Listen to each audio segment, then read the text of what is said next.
하나님이 기억하는 사람은 어떤 사람일까요? 하나님이 기억하시는 사람은요, 영혼을 구원하는 사람입니다. 여러분, 이 땅에서 잘 살고 건강하게 살고 하나님이 주신 축복으로 행복하게 살고 그렇게 하셔야죠.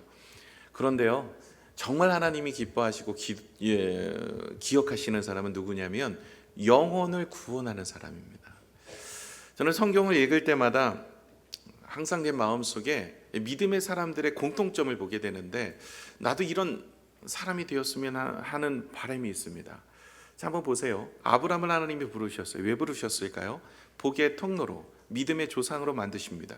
이건 아브라함 한 사람을 위해서 부르신 게 아닙니다. 아브라함을 통해서 예수 그리스도가 이 땅에 오심을 증거하기 위해서 아브라함의 가정을 사용하기를 원하셨어요. 또 야곱도 보세요. 하나님께서는 그 야곱을 하나님이 부르셨고 그의 인생을 이스라엘이라고 이름을 바꿔주시고 지금도 그 이름이 그 나라의 민족을 말하고 있죠. 요셉을 하나님이 부르셨어요.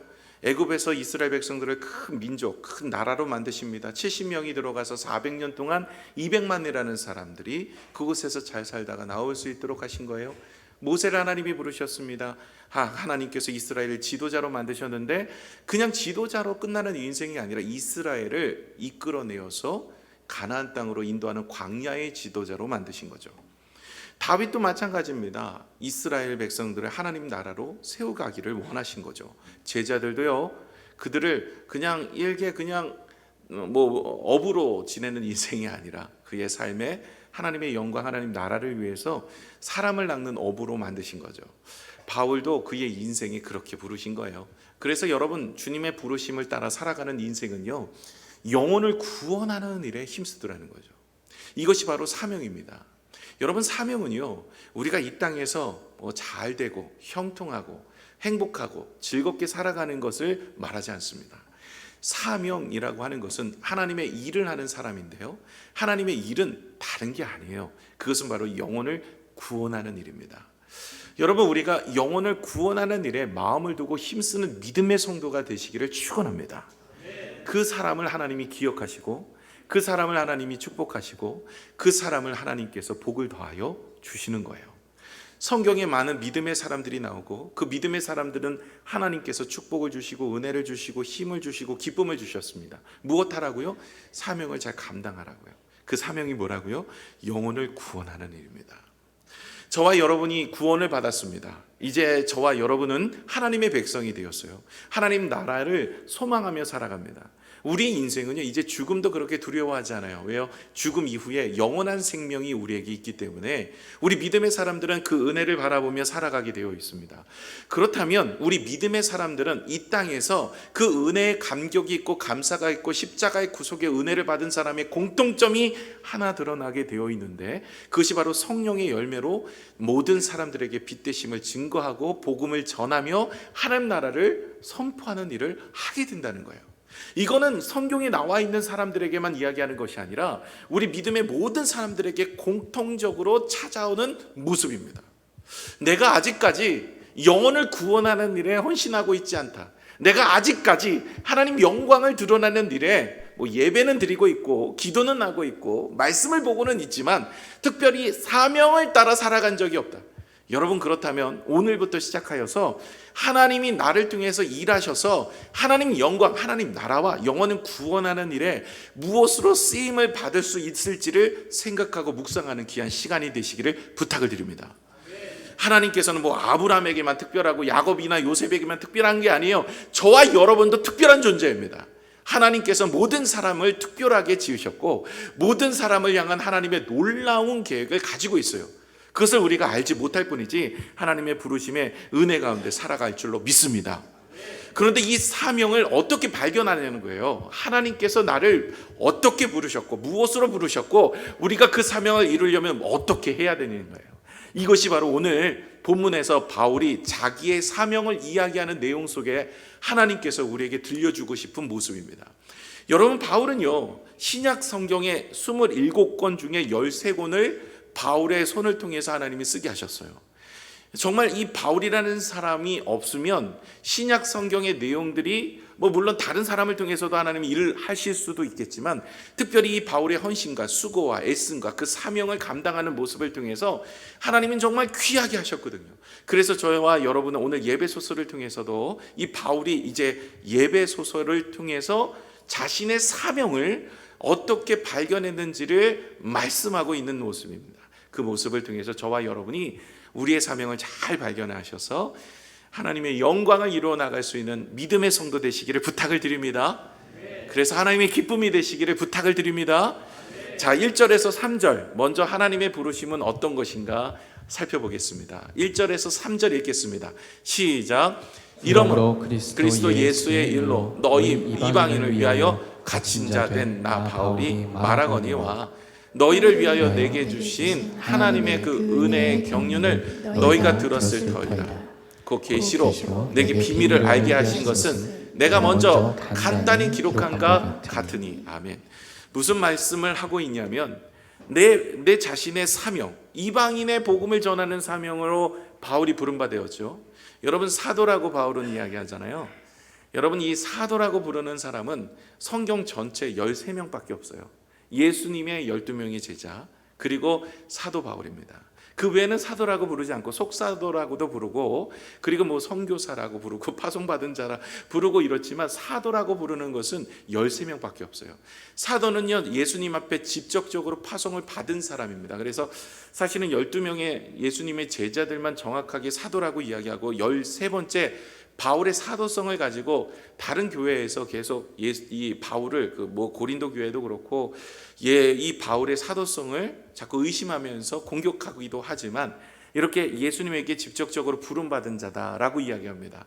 바울이 언제 부름을 받았습니까? 다메섹 도상에서. 다메섹으로 가는 길에 주님을 만났어요. 바울은 원래 교회를 박해하는 자였어요. 다메섹에 저와 여러분처럼 함께 모여서 예배를 드리는 사람이 있다 그랬어요. 그것을 잡아서 가두고 때리고 죽이려고 바울이 출발한 겁니다. 가는 중간에 주님께서 그를 찾아와 주셨어요. 너 누구십니까? 라고 물었더니 네가 박해하는 예수다 라고 이야기합니다.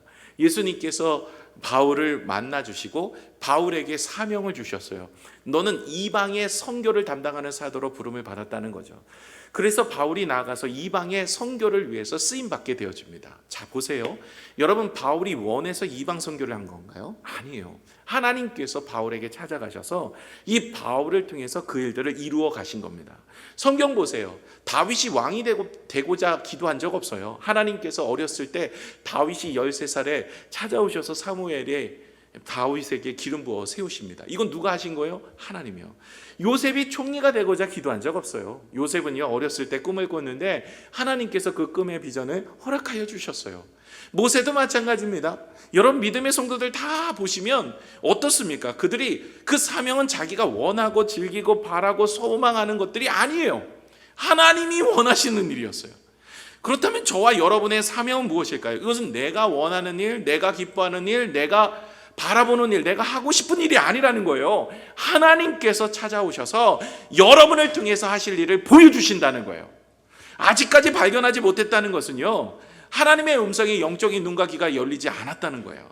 우리가 믿음을 가지고 살아가게 되어지면 분명한 한 사건이 나오는데 그것이 무엇이냐면 하나님의 부르심이에요. 이게 소명이라고 하고, 하나님께서 그 부르심 가운데 주의 일을 감당하게 만드는 것을 사명이라고 하십니다. 그러므로 저와 여러분은 하나님의 부르심 앞에 오늘도 이 자리에 있는 거예요. 물론 예배를 드리고 찬양을 하고 우리가 하나님께 기도를 하고 말씀을 읽는 것도 은혜이죠. 그러나 믿음의 성도들은 이 땅에서 그렇게 그냥 하루하루 살아가는 인생으로 살아내는 것, 이것만을 하나님이 원하지 않아요. 하나님께서는요, 저와 여러분을 통해서 하늘의 일들을 하기를 원하고 계시는 거죠. 그래서 영적인 눈과 귀가 열리면요, 분명히 하나님의 음성이 들립니다. 모든 사람에게요. 이건 특별한 사람에게만 들리는 게 아니라 목회자에게만, 혹은 선교사에게만, 혹은 특별한 누구에게만, 아브람, 야곱, 요셉 이런 사람은 하나님이 쓰시려고 해서 찾아오셨다라고 하지만 그렇지 않아요. 모든 사람에게 하나님은 여러분을 향한 놀라운 계획을 가지고 계십니다. 그렇기 때문에 그 사명을 발견하고 내가 원하는 일이 아니라 주님이 원하는 일이기 때문에 우리가 주님의 음성을 들을 수 있는 마음과 귀를 열고 그 음성을 듣고 믿음으로 순종하고자 하는 모습이 있어야 하는 줄로 믿습니다. 닉 부이치치라는 분이 있어요. 여러분이 잘 아시는데 사진 한번 보여주실까요? 이렇게 태어나셨어요. 두 팔이 없고 양 다리가 없습니다. 오직 하나, 4개 팔, 2개 다리 중에 오직 유일하게 발 하나만 있어요. 발인데 그 발도 발가락이 2개밖에 없어요. 저런 모습으로 태어났어요. 너무 안타깝잖아요. 여러분이 만약에 저렇게 태어났다고 생각해 보세요. 얼마나 힘들고 얼마나 마음 아프고 얼마나 어렵겠습니까? 이분도 그랬어요. 왜 나만 이런 모습으로 태어났을까? 원망하고 부모도 하나님도 원망하면서 그렇게 살았습니다. 학교를 갔더니 학교에서 왕따를 당합니다. 친구들과 어울리지 못했던 자신의 모습 속에서 좌절을 해서 12살 때 자살을 결심합니다. 그렇지 않겠어요? 내가 살아선 뭐 하겠는가? 이러면서 자살을 결심하고 있는 그 상황에서 하나님이 그를 찾아가셨어요. 그리고 하나님이 바울을 다메섹 도상에서 만난 것처럼 하나님께서 밤새도록 고기를 잡지 못했던 제자들을 만난 것처럼 하나님께서 그 죽을 것을 마음에 두고 살아가고 있는 낙심과 절망 어린 그 닉 부이치치를 만나셨어요. 그리고 하나님은 말씀으로 그에게 찾아가셨어요. 여러분, 하나님의 음성은 늘 말씀으로 들려줍니다. 그렇기 때문에 여러분 말씀을 늘 가까이 하고 읽으시면 하나님께서 우리에게 찾아오실 때 그 말씀을 가지고 우리에게 설명하시며 우리의 마음이 뜨겁게 됩니다. 말씀 많이 읽으십시오. 그럼 하나님의 사명이 우리의 마음속에 새겨질 줄로 믿습니다. 닉 부이치치도 말씀을 묵상하다가 하나님을 만났어요. 요한복음 9장 3절의 말씀이 마음에 새겨지는 거예요. 이 말씀 한번 읽어볼까요? 시작. 예수께서 대답하시되 이 사람이나 그 부모의 죄로 인한 것이 아니라 그에게서 하나님이 하시는 일을 나타내고자 하심이라. 아멘. 눈먼자가 있었습니다. 그 눈먼자가 누구의 죄 때문입니까? 라고 제자들이 물었어요. 그랬더니 주님께서 하시는 이야기가 이 사람의 죄도 아니고 부모의 죄도 아니다. 이 사람이 이렇게 된 것은 하나님의 영광을 위한 것이다. 그러고 치유해 주셨어요. 여러분, 닉 부이치치가 그 말씀을 듣고 그가 하나님에 대한 감격과 은혜를 체험하며 하나님의 부르심이라는 사인을 영적인 눈과 영적인 귀로 듣게 되었습니다. 그는요, 나의 장애는 단순히 불행이 아니라 오히려 하나님의 영광을 위해 쓰여지기 위해서 나를 이렇게 태어나게 하셨다라는 것을 깨닫게 되어지고, 그리고 그 부르심에 그는 모든 사람들에게, 나와 같은 자, 아니 나보다 더 절망 있는 사람들에게 정말 하나님의 복음을 향하여서 정말 하나님만이 나에게 인생이 진리고 하나님만이 나의 인생의 소망이라는 것을 전해야 되겠다고 행복 전도사로 전 세계를 다니면서 그렇게 복음을 전하고 그리고 하나님을 소개하고 있습니다. 나와 같은 사람도 살아가고 있는데, 기쁨으로 살아가고 있는데 여러분은 어떤 모습입니까? 하면서 많은 사람들에게 복음을 전하는데 눈물도 흘리는 분들 계시고 마음에 감격이 있고, 오늘 내가 죽으려고 했던 사람들도 다시 닉 부이치치를 보면서 하나님을 바라보며 다시 회복되어지는 인생으로 일어나는 경우도 있었습니다. 전 세계를 향해서 복음을 전했어요. 저런데요, 결혼을 했어요. 그리고 이쁜 아내도 있고요, 이쁜 자녀들도 낳았어요. 그리고 전 세계에 이렇게 행복한 사람이 없다라고 복음을 전하면서 이렇게 이야기합니다. 저는 팔과 다리가 없는 것이 아니라 하나님의 사명을 이루기 위해 더 많은 열성을 가진 사람입니다. 없는 것을 바라보는 인생이 아니라는 거예요. 내가 있는 것을 바라보면서 하나님께 영광을 올리는 인생으로 살아갔더니 마음에 기쁨이 있는 거예요. 하나님의 영광을 돌리는 인생이 되어진 거예요. 여러분, 우리도 없는 것 때문에 하나님, 나는 왜 이렇게 불행합니까? 나는 없는 것이 너무 많아서 하나님 영광 올려드릴 수 없습니다 라고 이야기할 수 있어요. 그렇지 않습니다. 여러분, 하나님이 여러분을 향한 놀라운 계획을 가지고 있는데 여러분의 있는 것을 가지고 하나님은 일하시는 줄로 믿습니다. 그 있는 것이 약하다고요? 배운 것도 없고 가진 것도 없고 생각은 있고, 생각은 없으면 안 되죠. 생각도 있고 뭐 여러 가지 없는 거 많은데 그 없는 것을 가지고 어떻게 하실 수 있나? 여러분, 약한 것을 강하게 하시는 분은 하나님이십니다. 여러분, 예수님의 제자들이 고기를 잘 잡을까요? 복음을 잘 전할까요? 예수님의 제자들의 직업은 어부입니다. 어부인데 어부가 고기를 잘 잡을까요? 복음을 잘 전할까요? 뭐 지금은 우리가 예수님의 제자들이 복음을 잘 증거한다는 걸 알고 있기 때문에 선뜻 이야기하기 어렵지만, 당시만 해도 예수님의 제자들은 어부 출신이에요. 그러니 어부니까 고기를 누구보다도 더 잘 잡겠죠. 적어도 저보다는 잘 잡을 것 같아요. 저는 고기 별로 잘 먹기는 하는데 잡지는 잘 못해요. 그래서 이게 고기를 잘 잡는 게 제자들의 모습 아닙니까? 그런데도 주님은 그들을 부르셔서 복음을 전도하는 전도자로 세우셨어요. 성경에 보면 이런 얘기도 있어요. 이 돌을 들어서 아브라함의 자녀도 만들 수 있다라고 주님이 말씀하세요. 그러니까 하나님은 못하실 일이 없다는 거예요. 여러분, 우리는 우리의 인생의 능력을 제한해요. 내가 가진 것, 내 생각, 내가 원하는 것, 내 뜻, 내가 잘하는 것, 이걸로만 하나님의 영광을 올려드릴 수 있다고 생각합니다. 그렇지 않습니다. 하나님 우리의 연약함도, 약함도, 부족함도 하나님이 사용하시면 놀라운 은혜가 될 줄로 믿습니다. 닉 부이치치가 무엇을 할 수 있었겠어요? 그런데 하나님 앞에 자기가 받은 마음을 증거할 수 있는 인생이 되어졌다는 거예요. 저와 여러분이 사명을 가지고 하나님 앞에 나아갈 때 먼저 첫 번째는 하나님이 나를 부르셨다는 확실한 믿음의 모습이 있어야 되고, 두 번째는 내가 할 수 있는 것이 아니라 하나님이 하신다. 나의 약함도, 나의 부족함도, 나의 연약함도, 나는 아무것도 가진 것이 없어도 하나님이 하실 수 있다는 믿음의 확신이 있으셔야 돼요. 그래야 하나님의 부르심에 영적인 눈이 열리고 영적인 마음이 열려서 그 부르심에 응답하실 수 있는 줄로 믿습니다.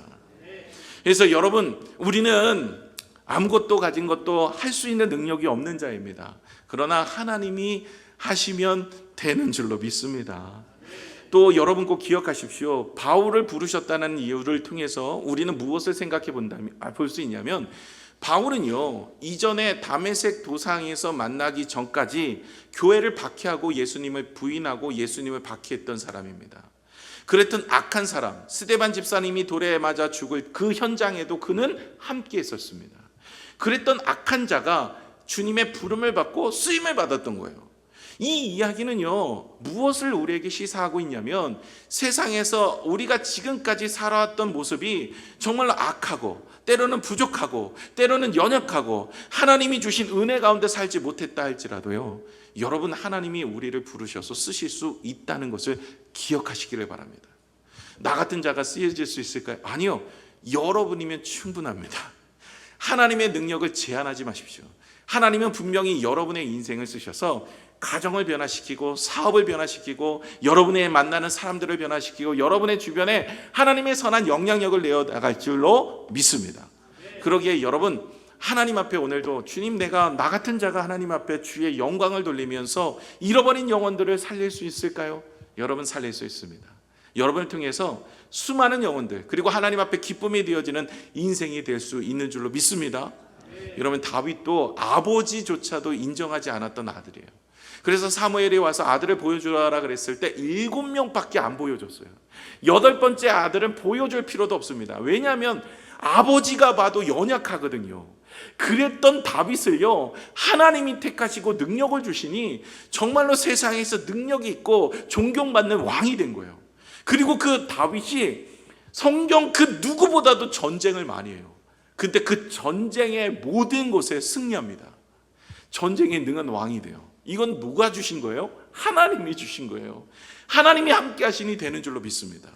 그러기에 저와 여러분이 우리의 인생을 제한하지 마세요. 하나님은 어떻게 우리를 사용하시는지 몰라요. 내가 잘하는 것, 내가 원하는 것, 내가 바라는 것, 그것을 통해서 하나님의 사명을 이루는 것이 아닙니다. 하나님은 우리가 생각지 못한 곳에서 우리를 통해서 놀라운 일들을 이룰 수 있고, 비록 내가 못하는 것, 내가 연약한 것, 내가 가진 것도 없고, 내가 늘 배운 것도 없고, 내가 할 수 없는 혹시 그런 것들로 인하여서도 하나님은 일할 수 있는 줄로 믿습니다. 그러니 여러분, 나도 하나님의 사명을 받은 자다라는 것을 기억하세요. 특별한 사람만 받는 것이 아니라 나도 하나님의 음성을 들을 수 있습니다. 나도 하나님이 주신 사명이 있습니다라는 믿음의 확신이 있어야 돼요. 그리고 그 하나님의 음성을 따라서 우리가 못합니다라고 내 능력을 제한하지 마시고 하나님의 말씀을 따라 순종할 수 있는 믿음의 성도들 되시기를 부탁을 드립니다. 두 번째, 이렇게 부름을 받았다면 그 부름받은 그 사명을 지켜나가는 것이 쉬운 얘기가 아닌데, 그러기 위해서 필요한 것이 하나가 있어요. 그것이 무엇이냐면 하나님을 신뢰하는 것입니다. 8절 9절을 같이 한번 읽어볼까요? 우리 같이 읽겠습니다. 시작. 모든 성도 중에 지극히 작은 자보다 더 작은 아에게 이 은혜를 주신 것은 측량할 수 없는 그리스도의 풍성함을 이방인에게 전하게 하시고 영원부터 만물을 창조하신 하나님 속에 감추어졌던 비밀의 경륜이 어떠한 것을 드러내게 하려 하심이라. 아멘. 이방인에게 복음을 전하는 일은 분명히 사명입니다. 그러나 거기서 맞추는 것이 아니라 하나님의 지혜를 드러내며 하나님의 영광을 나타내는 일에 그가 쓰임받게 되어지는데 그것에 대한 확신이 있더라는 것입니다. 저와 여러분의 환경과 상황, 지금 있는 우리가 만나는 사람, 우리가 하고 있는 일, 우리가 주변에 있는 모든 일들에 있어서 하나님은 여러분을 향한 놀라운 계획을 가지고 있다는 것이죠. 그리고 나서 그 사명을 가지고 그 일들을 하게 하시는 겁니다.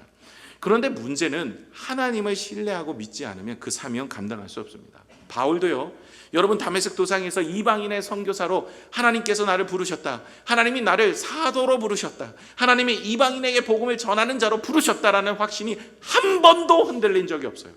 고난이 오고 어려움이 오고 환난이 닥치고 문제가 일어나도 한 번도 흔들린 적이 없어요. 여러분, 우리가 착각할 때가 있는 게 뭐냐면 하나님 앞에 사명을 감당하고 하나님의 일을 하면 모든 일이 술술 잘 풀릴 것이라는 착각이 있어요. 그리고 모든 일이 잘 풀려야만 그것이 주의 뜻이라고 생각합니다. 내가 기도했어요. 그리고 그 일들을 진행합니다. 뭐 선교를 하든 아니면 누구를 돕든 아니면 교회에서 일들을 하든 아니면 세상에 나가서 우리가 믿음의 사람들에게 복음을 전하든, 그러면 하나님의 일이니까 모든 것이 잘 되고 또 내가 하는 일에 하나님께서 손대 일하시니까 모든 것이 형통해야지라고 생각을 하는 분들이 계세요. 오해입니다. 성경 보세요. 여러분, 믿음의 사람들이 복음을 전할 때 박해가 있습니다. 어려움이 있습니다. 아픔이 있습니다. 힘듦이 있어요. 여러분, 하나님이 사명을 주시더라도 그 사명이 하나님의 일들의 열매를 맺기까지는 사실은 잘 되고 형통하는 일은 좀 다른 문제입니다. 물론 우리의 인생에 형통이 있어야 되겠죠. 그러나 사명을 이룰 때는 형통보다는 좁은 길이고 어려운 길입니다. 기도하고 가셔야 되는데 끝까지 우리가 이기는 자는 열매가 있습니다. 대표적인 한 예가 있는데 요셉입니다. 요셉은 어렸을 때 하나님이 꿈을 주셨어요. 그 꿈은요, 자기 볏집단에 형제들의 볏집단이 절을 하고 자기 별에 형제들의 별들이 절을 하는 거예요. 하나님께서는 위대하게 지도자로 세워주신다는 하나의 사인이었어요. 그런데요, 하나님이 꿈을 주셨잖아요. 그건 요셉이 원했던 꿈이 아니에요. 요셉이 기도한 내용이 아닙니다. 내가 형제들보다 으뜸이 되게 하여 주옵소서, 내가 이 가정에 제일 잘 나가는 그런 사람이 되게 하여 주옵소서, 이렇게 기도한 적이 없어요. 그런데 요셉에게 하나님이 꿈을 주셨어요. 그런데 그 꿈의 내용이 무엇인지는 모르나 그러나 하나님의 축복이라고 생각했습니다. 그런데 문제는 오히려 형제들에게 미움을 받는 거예요. 형제들에게 미움을 받고 팔리는 인생이 되었습니다. 끝내는 노예로 팔렸어요. 보디발 장군의 집에 들어갔습니다. 그 집에서 열심히 살아보려고 했어요. 하나님을 신뢰하고 하나님을 믿고 하나님을 의지하는 나니까 분명히 이 꿈은 어떻게 해서든지 이루어질 것이다, 내가 비록 노예지만 하나님은 분명히 그 일을 이루실 것이다 라는 신뢰감이 있지 않겠어요? 그래 하나님 앞에 열심히 경외하며 섬기는 그가 누명을 쓰고 보디발 장군의 아내의 유혹을 뿌리치고 강간 미수범으로 믿음을 지키려고 하다가 정치범 수용소로 들어갑니다. 여러분, 정치범 수용소는 그 당시에 한 번 들어가면 죽어야만 나오는 거예요. 나오는 것이 없어요. 그러니 살아난다라는 것은요, 아예 1%의 소망도 없는 곳이 정치범 수용소예요. 그곳에 들어간 거예요. 그럼 여러분 생각해 보세요. 그가 꿈을 꾼 나이가 거의 어린 나이 때예요. 그리고 팔린 나이가 16살이거든요. 그가 총리가 될 때의 나이는 30세예요. 그러니까 14년이라는 생활 동안 그들은요, 그 요셉은 형제들에게 미움을 받고 종살이하고 감옥에 들어갔고 이제는 소망이 없는 자가 되었어요. 하나님 앞에 무슨 생각이 들겠어요? 점점 인생이 14년 동안 내리막길로만 치닫고 있는 거예요.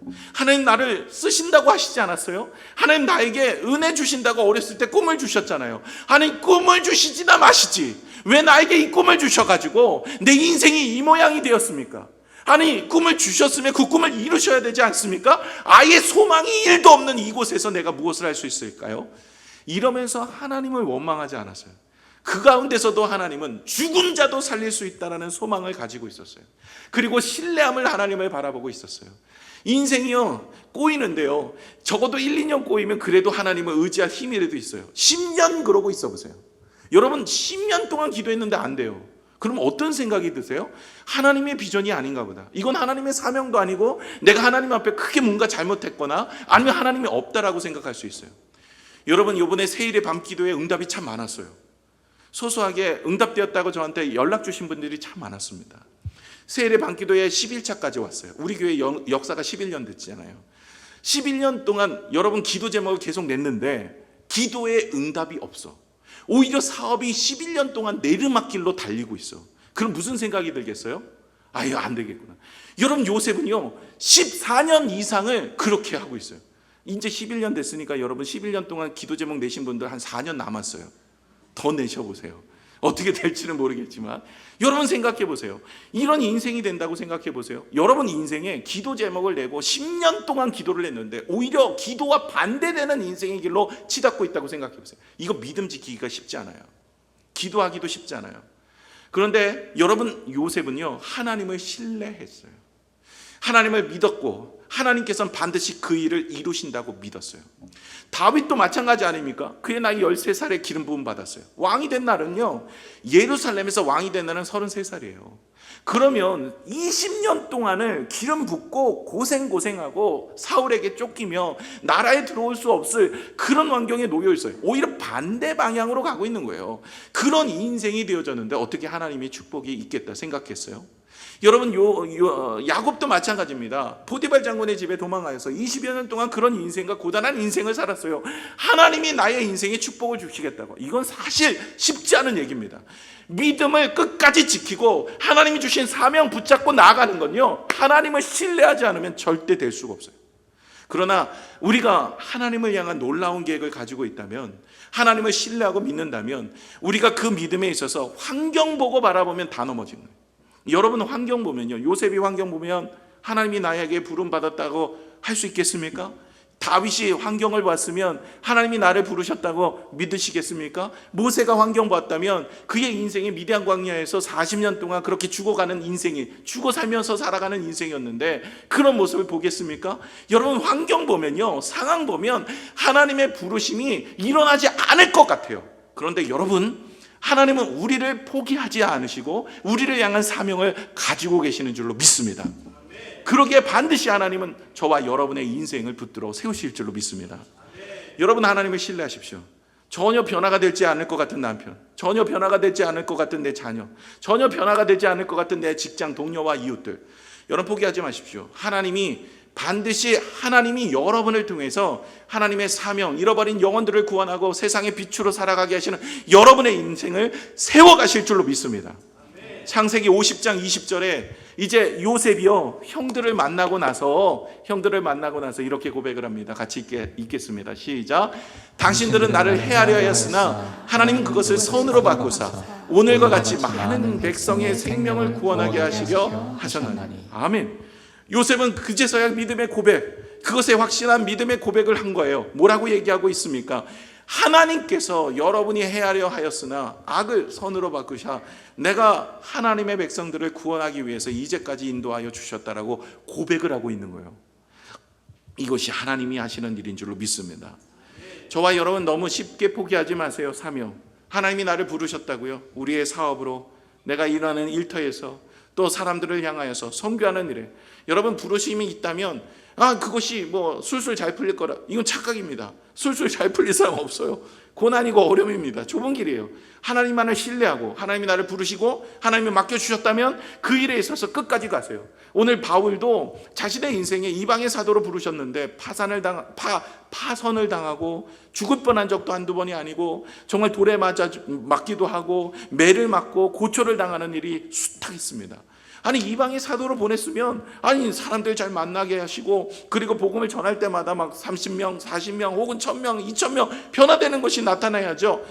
그렇지 않았어요. 여러분, 바울 역시도 하나님의 일을 하는 데 있어서 사단의 역사가 있기 때문에 그런 형통함만 일어나지는 않습니다. 그렇기 때문에 환경을 보고 내 사명을 판단하거나 하나님이 이럴 것이다 저럴 것이다 제안하지 마세요. 하나님을 신뢰하십시오. 하나님 여러분에 향한 놀라운 계획을 가지고 있는 줄로 믿습니다. 조지 물러라는 분이 계십니다. 조지 물러는 19세기 영국의 그 고아의 아버지라고 이야기를 받을 정도로 그는 1만 명의 고아들을 먹이고 기르고 키웠습니다. 그는요 기도의 사람으로도 유명하죠. 5만 번의 기도의 응답, 이런 책이 있습니다. 그가 5만 번 이상 기도가 응답이 됐다는 거 어떻게 하냐고요? 그는 기도 수첩을 늘 갖고 다녔어요. 기도 제목이 있으면 썼어요.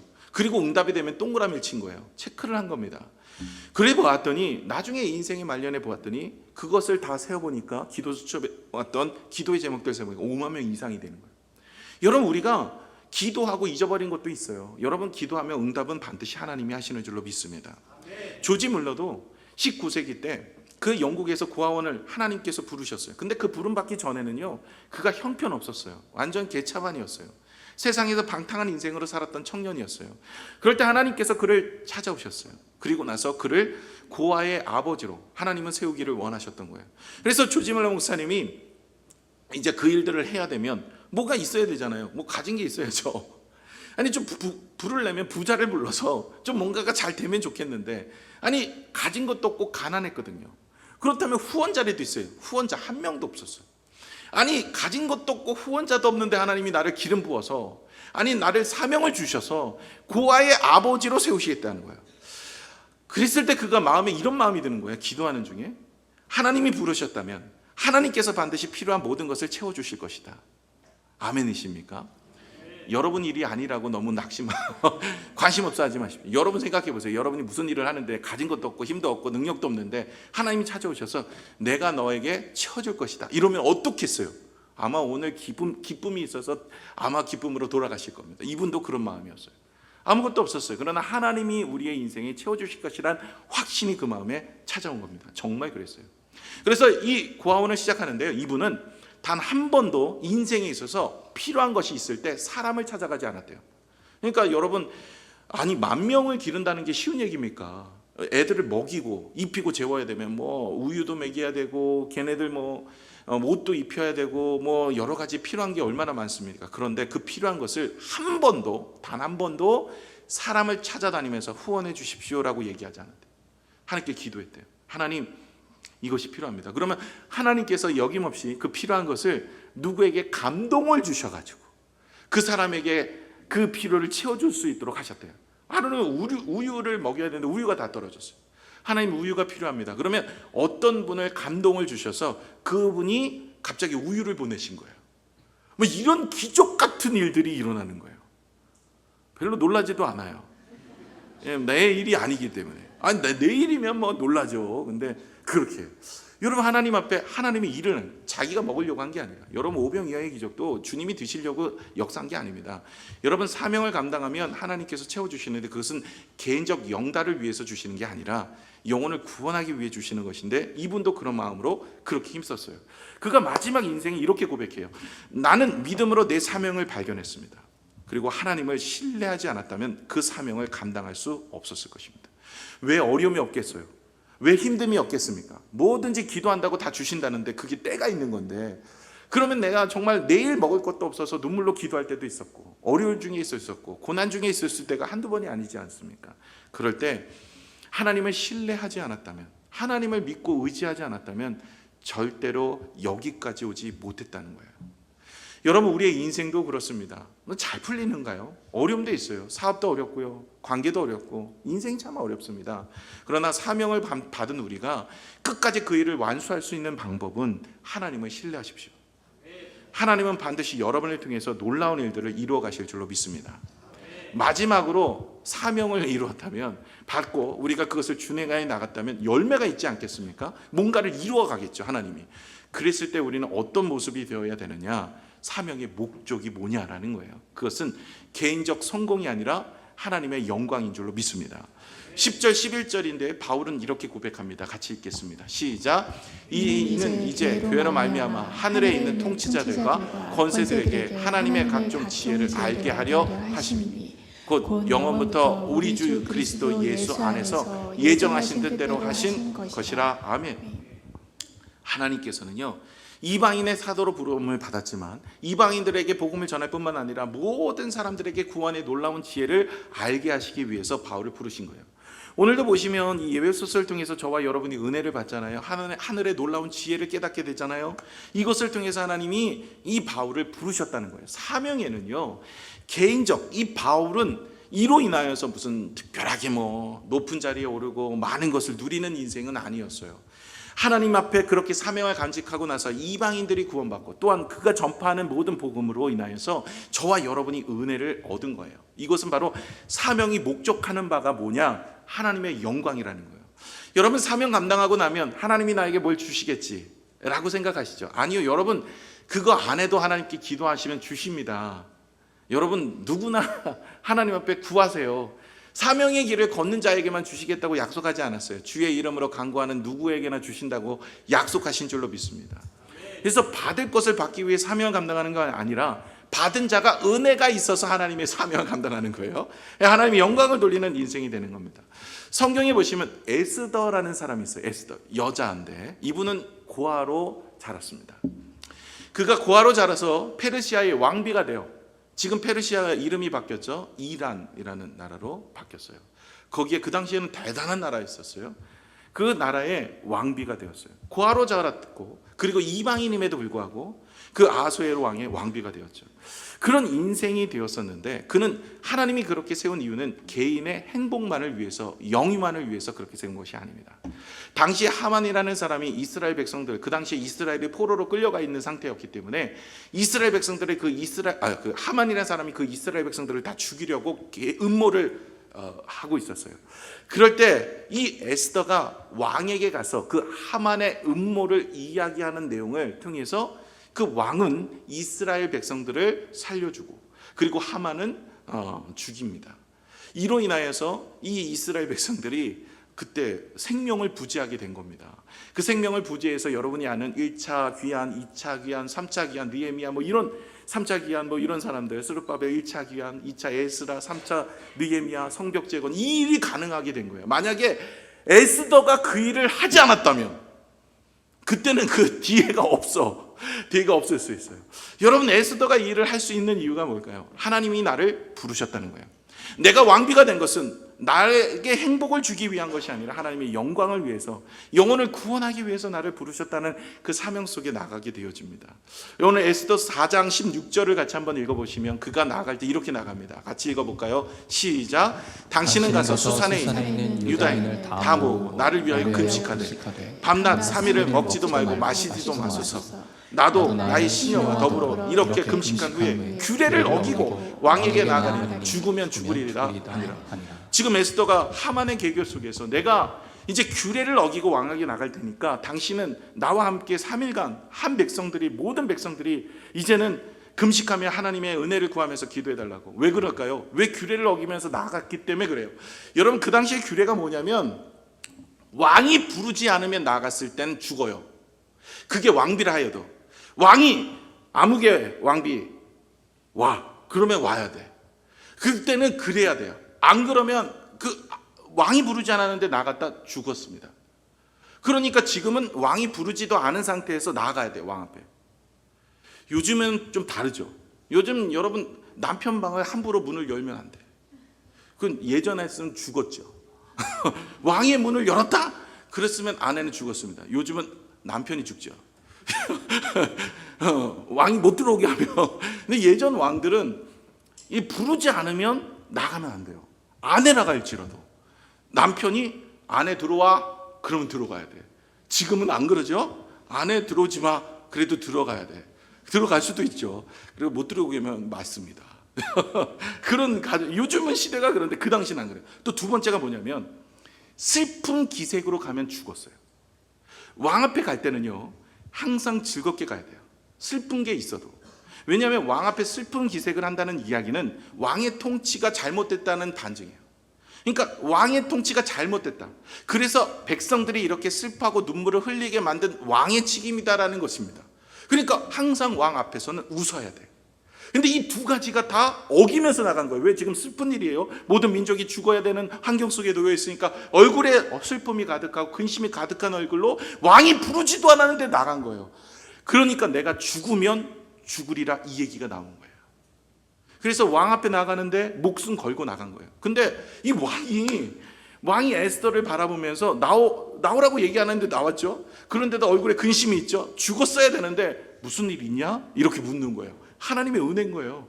그래서 그 이야기를 자초지정을 얘기해서 하만은 죽고 그리고 이스라엘 백성들이 살아나죠. 지금도 이스라엘 백성들은 그때 그 기억을 살려서 불임절이라고 지킵니다. 우리 민족이 구원받았다라는 거죠. 여러분, 에스더는요, 하나님의 부름을 받고 하나님의 일들을 감당하면서 자기가 왕비의 자리에 오른 것은 나의 영달만을 위하고 행복만을 위한 것이 아니라 하나님께서 나를 사용하시기 위해 이곳에 부르셨다는 그 사명이 있었어요. 그리고 믿음으로 순종한 겁니다. 여러분, 꼭 기억해야 될 세 가지가 있어요. 사명받은 자가. 첫 번째는 아무리 여러분 주님이 나를 부르셨다는 음성을 들었어도 순종하지 않으면 아무 일이 일어나지 않아요. 에스더에게 하나님께서 부르셨다는 그 음성을 들려주셨음에도 불구하고 순종하지 않았다면, 죽으면 죽으리라는 믿음으로 나아가지 않았다면 아마 아무 일도 일어나지 않았을 거예요. 여러분, 사명받은 자는요, 믿음으로 순종하는 것이 무엇보다 필요합니다. 두 번째는 하나님과의 관계와 신뢰가 무엇보다 필요합니다. 이 사명을 끝까지 이어가는 것, 나는 그것을 부름 받았다는 확신이 있어야 돼요. 왜냐하면 살다 보면, 사명 감당하다 보면 이런 일 저런 일 많이 만나거든요. 여러분, 환경과 사람 보면요, 하나님이 나의 부르심이 느껴지지 않는 겁니다. 그렇기 때문에 여러분, 하나님을 바라보고 하나님을 신뢰하셔야 사명의 길을 끝까지 갈 수 있는 줄로 믿습니다. 마지막으로요, 제일 중요한데요, 이 사명의 목적이 뭐라고요? 하나님 영광이야. 나의 영광이 아니라 하나님 영광이에요. 그러면 하나님의 영광을 돌리는 겸손한 힘이 필요한 거예요. 여러분, 이거 못하는 사람이 있어요. 첫 번째, 하나님의 말씀에 사명에 순종하는 사람, 그리고 눈물로 기도하고 하나님과의 말씀과 기도와 말씀과 교제를 잘하는 사람. 그래서 마지막 결론을 잘 냈어요. 하나님께서 일하시고 역사하심을 잘 냈어요. 그런데 마지막 이 세 번째, 하나님의 영광을 돌리지 않고 그 영광을 가르치는 인생들이 있더라는 거예요. 대표적인 예가 히스기야입니다. 히스기야는 남유다 왕국의 선한 8명 왕 중에 하나입니다.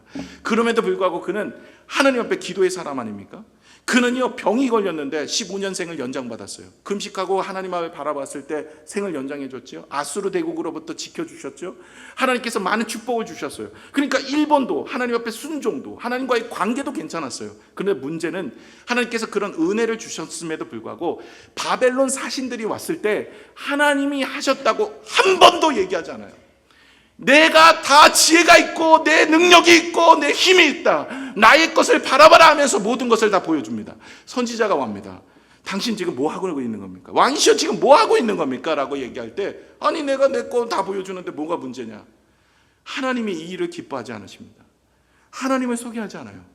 그래서 하나님이 뭐라고 얘기하냐면, 이렇게 오늘 보여준 모든 재물들은 다 바벨론으로 옮기신답니다. 그리고 당신의 아들들 중에는 환관으로 눈이 뽑히고 끌려가는 자가 있을 겁니다. 이렇게 얘기하면요, 여러분 같으면 어떻게 하겠어요? 잘못했습니다. 내가 좀 실수했네요.